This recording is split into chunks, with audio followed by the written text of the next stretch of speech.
అంతర్జాతీయ మహిళా దినోత్సవాన్ని స్థానిక రెనే హాస్పిటల్ కరీంనగర్ లో ఘనంగా నిర్వహించారు. ఈ కార్యక్రమానికి ముఖ్య అతిథిగా బిగ్ బాస్ 5 కంటెస్టెంట్ సినీ నటి ఎంటర్‌ప్రెన్యూర్ సోషల్ యాక్టివిస్ట్ శ్రీమతి లహరి షారి హాజరయ్యారు. ఈ కార్యక్రమంలో ఆమె మాట్లాడుతూ సమాజంలో మహిళలు ఎదుర్కొనే సమస్యల పట్ల సరైన అవగాహన కలిగి ఉండి దృఢమైన ఆలోచన విధానంతో వాటిని ఎదుర్కోవాలని, జీవితంలో ఎదురయ్యే ప్రతి సమస్యను సానుకూల దృక్పథంతో పరిష్కరించే దిశగా ప్రతి మహిళ ఆలోచన చేయాలని, ప్రతి చిన్న విషయానికి కృంగిపోకుండా నేను మహిళను, నాతో ఏమీ కాదు అన్న ఆత్మన్యూత భావాన్ని విడిచిపెట్టి మహిళ అంటే పురుషుని కంటే ఎందులోనూ తక్కువ కాదు అన్న ధైర్యంతో ముందుకు వెళ్లాలని అన్నారు ఆమె. ఈ సమావేశంలో రజని సంతాన సాఫల్య కేంద్ర చైర్మన్ మరియు రెనే హాస్పిటల్ మేనేజింగ్ డైరెక్టర్ అయిన డాక్టర్ బంగారి రజని ప్రియదర్శిని మాట్లాడుతూ నేటి సమాజంలో స్త్రీలు అన్ని రంగాల్లో దూసుకుపోతున్నారని, ఆరోగ్యపరంగా కూడా స్త్రీలు పురుషుల కంటే ఎంతో మెరుగు కాబట్టి ఎదుర్కొనే సమస్యలను ధీటుగా సమాధానం చెప్పాలని ఆమె పిలుపునిచ్చారు. రెనే వైద్య సంస్థల అధినేత ప్రొఫెసర్ డాక్టర్ బంగారి స్వామి గారు మాట్లాడుతూ మా సంస్థలో పనిచేసే ఉద్యోగుల్లో సింహభాగం మహిళలే ఉన్నారని, వైద్య రంగంలో రోగుల సేవలో స్త్రీల పాత్ర ఎంతో ప్రత్యేకమని వారన్నారు.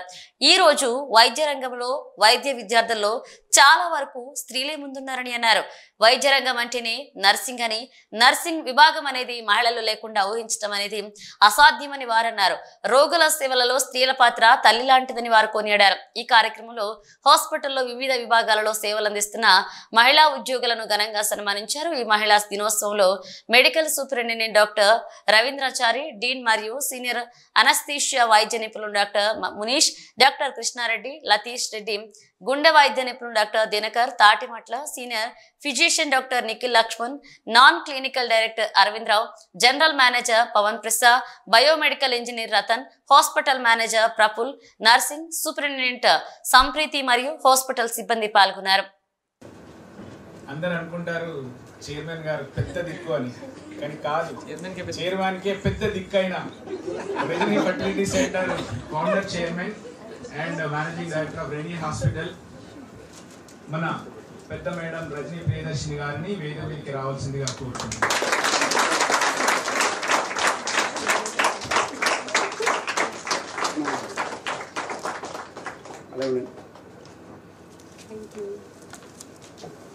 So to be very brief, మహిళా దినోత్సవం అనేది ఒక్క విప్లవంతో మొదలైంది. అంటే ముందు నుంచి జెండర్ ఈక్వాలిటీ అంటే పురుషులు స్త్రీలు అందరూ సమానమే, సమానత్వం గురించి మొదలైన ఈ పోరాటం అమెరికాలో 1900 బిగినింగ్ ఆఫ్ 19th సెంచరీలో మొదలైన పోరాటం 1770లో ఐక్యరాజ్య సమితి ఒక రోజుని మహిళల కోసం ఒక స్పెషల్ దినోత్సవాన్ని అంతర్జాతీయంగా సెలబ్రేట్ చేసుకొని ప్రతి ఇయర్ ఒక స్లోగన్ ఇస్తారు, రైట్?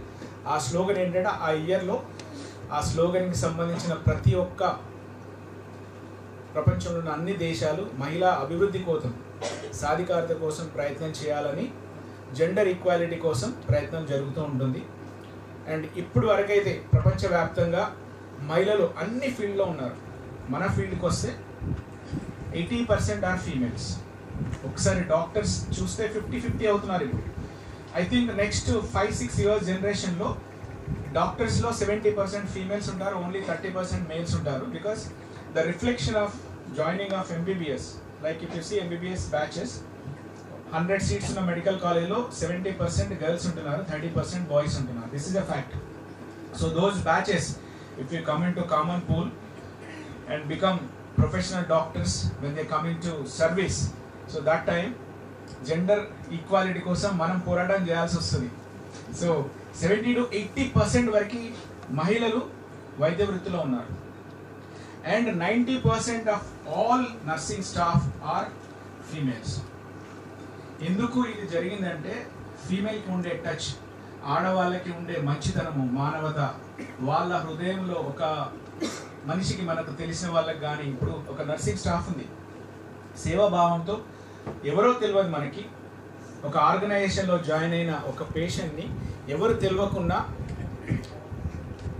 వాళ్ళ బాధని చూసి వాళ్ళని వచ్చిన దగ్గర నుంచి క్రిటికల్ కేర్లో పనిచేసే వాళ్ళు కానీ ఎవరైనా కానివ్వండి, వచ్చిన దగ్గర నుంచి డిశ్చార్జ్ అయ్యే వరకు వాళ్ళతో ప్రేమగా ఉంటూ వాళ్ళ బాధని వాళ్ళ నవ్వుతో తీసేసి ఎన్నో ఇప్పుడు లైక్ ఈ last 5-6 yearsలో I think every third day, fourth day or every other week our staff are suffering with respiratory tract infections. You know, everybody knows it. In spite of that, అది ఉన్నా కూడా బాధలో ఉన్న వాళ్ళని వాళ్ళ బాధను మరిపించడానికి ఎంతో ప్రేమతో వాళ్ళకు సేవ చేస్తూ రెనీ హాస్పిటల్ యొక్క కీర్తిని ఉత్తర తెలంగాణలో ఎగరవేసిన మీ నర్సింగ్ స్టాఫ్కి యాజ్ ఎ చైర్మన్ నిజంగా నా మనస్ఫూర్తిగా అభినందన తెలియజేస్తున్నాను. అండ్ ఒక డాక్టర్ దగ్గరికి వస్తే ఇంట్లో ఎన్ని పనులున్నా డ్యూయల్ రోల్ చేయాలి. Females who are employees they should play dual role. Males they play only one role, that is male role చేసి ఇంటికి వెళ్ళిపోయి ఇంట్లో పడుకుంటారు. ఈవినింగ్ రాగానే అన్ని సపర్యలు అవుతూ ఉంటాయి వాళ్ళకి, dinner, lunch and rest of the things again female has to do it. And చాలా మంచి మేల్స్ కూడా ఉన్నారు హెల్ప్ చేసేవాళ్ళు, no doubt about it. But dual role, female dual role అంటే as a home maker and as a employee. ఒక హాస్పిటల్లో పనిచేసే ఒక డాక్టర్ ఇక్కడ అన్ని పనులు మేల్స్తో సమానంగా చేస్తూ there is no concession for timing, there is no concession for anything. They have to work the same hours like all male doctors. దానికి వచ్చుకుంటూ ఇంటికి వెళ్ళిన తర్వాత మళ్ళీ ఇంటి పనులు చేసుకుంటూ అందరినీ, ఇంట్లో ఉన్న వాళ్ళని, హాస్పిటల్లో ఉన్న వాళ్ళని అందరినీ వాళ్ళని సంతోషంగా ఉంచుతూ డ్యూయల్ రోల్ పే చేస్తున్న ఆల్ డాక్టర్స్కి I sincerely show my gratitude as respect. And ఈరోజు జరిగే ఈ కార్యక్రమంలో ఎవ్రీ ఇయర్ మనం బెస్ట్ ఎంప్లాయీస్ అని కాదు, ఎవ్రీ ఇయర్ కొందరిని ఒక 10 members 15 members-ని ఫెలిసిటేట్ చేసుకోవడం మన ఆనవాయితీ. ఇన్ డిఫరెంట్ ఫీల్డ్, నర్సింగ్ నుంచి ప్లస్ డాక్టర్స్ నుంచి, ఆఎంఆర్ నుంచి, అందరి నుంచి. లాస్ట్ ఇయర్ కాకుండా ఈ సంవత్సరంలో జరిగిన వాళ్ళందరికీ రెనీ హాస్పిటల్ తరఫున కృతజ్ఞతతో ఒక చిన్న ఫెలిసిటేషన్ ప్రోగ్రామ్ చేయాలని నిర్ణయించాము. అండ్ మరొకసారి ఆఎంఆర్, ఈ ఇల్లుని చూసి ఇల్లాని చూడాలంటారు కదా, rainy hospital is known for cleanliness. ఇప్పుడు స్ట్రక్చర్ రెనోవేట్